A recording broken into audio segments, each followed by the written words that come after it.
अच्छा, तो ये भोजन पचाने वाली मशीनें कैसी हैं और किस प्रकार इनका काम होता है? जरा इसे भी बतला दीजिए। सबसे पहले मशीन तो हमारा मुख ही है, जो हमारे भोजन के लिए भीतर जाने का बाहरी फाटक है। यहाँ दांतों की दो पंक्तियां ऊपर और नीचे के जबड़ों में हीरे के टुकड़ों के समान जड़ी हुई हैं। इनकी संख्या एक पूरी आयु वाले मनुष्य के मुंह में 32 होती है, 16 ऊपर और 16 नीचे। किंतु आरंभ में ये केवल 20 ही निकलते हैं, जो दूध के दांत कहलाते हैं। जिस समय बच्चा 6 महीने का होता है, उसी समय से ये दूध के दांत उगने लगते हैं और 6 वर्ष की अवस्था तक पूरे 20 दांत निकल आते हैं। बाद में ये गिरने लगते हैं और इनकी जगह पर नए और स्थायी दांत निकलते हैं, जिनकी संख्या 32 होती है। ये सब दांत 18 वर्ष की अवस्था तक पूरी तौर से निकल आते हैं और उसी समय में मनुष्य वयस्क या बालिग समझा जाने लगता है। हमारे स्वास्थ्य के लिए मुंह में मजबूत और स्वस्थ दांतों का होना बहुत जरूरी है। इनसे न केवल हमारे मुंह की शोभा ही रहती है, बल्कि भोजन को कुचलने और पचने योग्य बनाने में भी ये बड़े जरूरी औजार हैं। ज्यों ही भोजन का कौर हमारे मुंह में पहुंचता है, त्यों ही वह दांतों की चक्की में पिसने लगता और जीभ उसे बराबर उलटती पलटती रहती है तथा उसमें मुख का रस मिला मिलाकर दांतों के नीचे ढकेलती रहती है, जिससे प्रत्येक ग्रास अच्छी तरह पिसकर चूर्ण हो जाता है और मुख के रस में सन जाता है। मुख में रस कहाँ से आता है? यह रस वही है जिसे हम थूक या लार कहते हैं। हमारे मुंह के भीतर दीवारों में ढकी हुई 6 नन्ही नन्ही ग्रंथियां रहा करती हैं, 3 दाहिनी और 3 बाईं ओर। यह रस उन्हीं में से बन बनकर निकला करता है। तुम जानते हो कि तुम्हारे मुंह भीतर से हर समय गीला ही रहता है, क्योंकि थोड़ा थोड़ा रस इन ग्रंथियों से हर समय ही निकला करता है। किंतु भोजन के समय यह रस प्रवाह और तेज हो जाता है, जिससे भोजन उसमें अच्छी तरह सन सके। अच्छी तरह चबा चबा कर खाने में एक समय के भोजन में करीब पाव भर या 1.5 पाव रस इन ग्रंथियों से निकलता है। इससे लाभ क्या है? यह एक प्रकार का पाचक रस है, जिससे मिलकर भोजन का कार्बोज अर्थात माड़ी वाला अंश शर्करा के रूप में बदल जाता है और उसके साथ घुलकर मुंह में ही पचने योग्य बन जाता है। बिना इस रस के मिले भोजन का यह अंश हमारे शरीर में किसी प्रकार नहीं पच सकता और अपच रोग का कारण बनता है। यही कारण है कि जो लोग भोजन को बिना अच्छी तरह से चबाए जल्दी जल्दी निगल जाया करते हैं, वे बहुधा अपच और वायु की शिकायतों से दुखी रहा करते हैं। और यदि अपच न हो तो भी ऐसे लोगों का शरीर अपने भोजन से विशेष लाभ नहीं उठा सकता। प्राय देखा जाता है कि ऐसे लोग भोजन तो दूसरों की अपेक्षा बहुत अधिक किया करते हैं, किंतु भीतर से उन्हें न तो तृप्ति होती है और न शरीर में कोई स्फूर्ति या शक्ति ही दिखाई देती है। बात यह है कि अच्छी तरह कुचल कुचल कर न खाने से मुंह का रस भली भांति भोजन में नहीं मिल सकता, जिससे उसका बहुत सा अंश अनपचा ही रह जाता है और अनपचा ही वह मल के रास्ते बाहर निकल जाया करता है। शरीर की आवश्यकता पूरी नहीं होती, अतएव जी भी नहीं भरता और सुस्ती तथा आलस से घेरे रहते हैं। अस्तु भोजन के भली भांति पचने और उससे पूरी पूरी शक्ति प्राप्त करने के लिए हर एक ग्रास को अच्छी तरह चबाना और उसमें मुंह की लार को मिलने देना उपयोगी ही नहीं, अत्यंत आवश्यक भी है। कदाचित इस बड़ी आवश्यकता को समझकर ही प्रकृति ने कुछ ऐसा प्रबंध किया है कि भूख लगने पर आहार को देखते ही, बल्कि स्वादिष्ट पदार्थों का ध्यान करते ही मुंह में पानी भर आता है। लार के मिलने से दूसरा लाभ यह भी है कि ग्रास को चबाने और गले के नीचे उतारने में आसानी पड़ती है। अच्छा, फिर क्या होता है?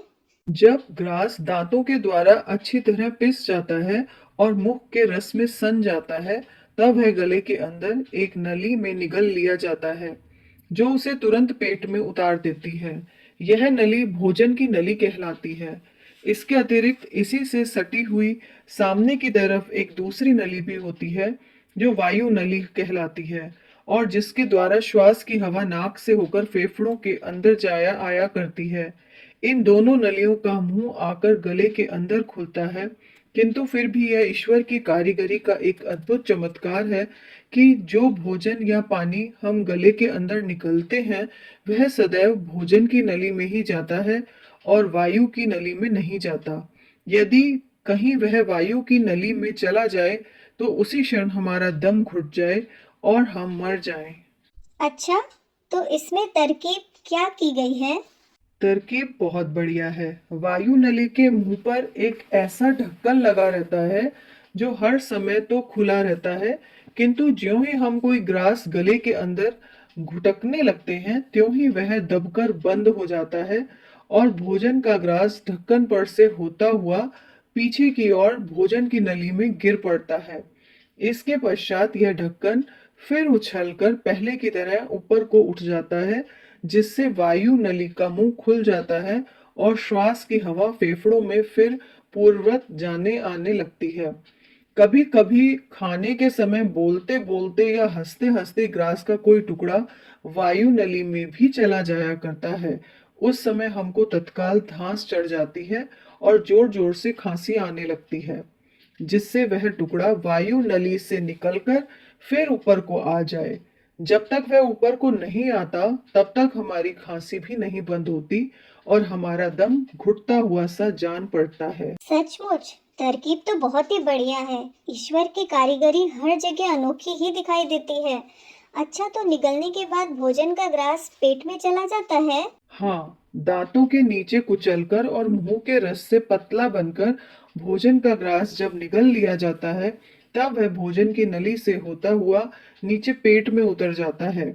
भोजन की नली लगभग 10 इंच लंबी होती है और नीचे पेट की थैली के मुंह से जुड़ी रहती है।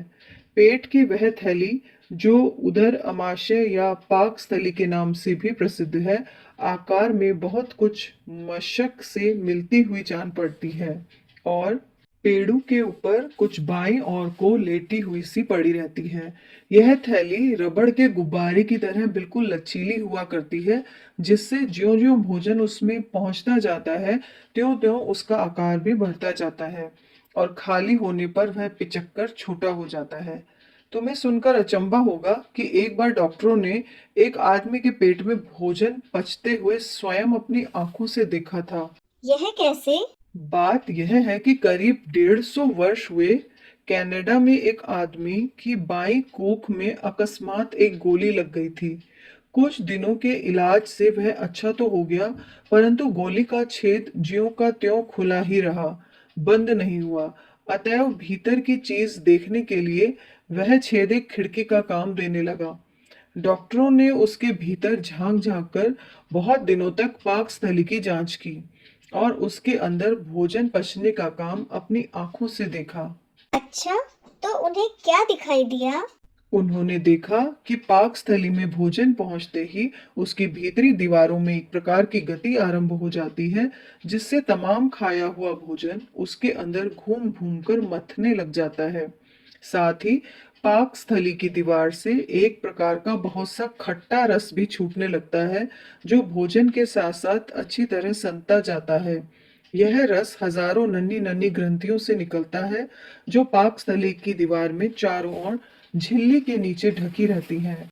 इधर यह होता है और उधर भोजन में जो माड़ी जाति वाला भाग मुंह की लार में मिलकर चीनी के रूप में बदल जाता है, वह यहाँ आकर अंतिम रूप में पचता रहता है। जब पाकस्थली का खट्टा रस काफी मात्रा में निकल चुका होता है, तब भोजन का प्रोटीन वाला अंश भी पचने लगता है। इस रस में मुख्यतः 3 प्रकार की चीजें पाई जाती हैं: जामन, पचाइन और नमक का तेजाब।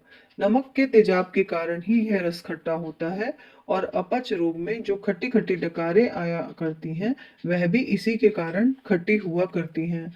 यह रस प्रोटीन को एक घुलने योग्य रूप में बदल देता है, जिससे वह पतली पड़ जाती है और फिर उसका कुछ अंश पेट की दीवारों में सोखकर खून के साथ मिल जाता है।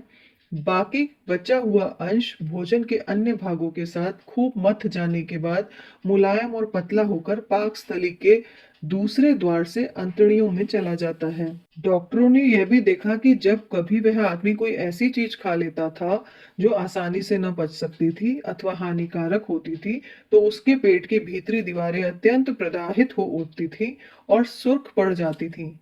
पाकस्थली का जो दूसरा द्वार अंतड़ियों की तरफ है, वह भी ईश्वर की कारीगरी का एक अद्भुत नमूना है। सो कैसे?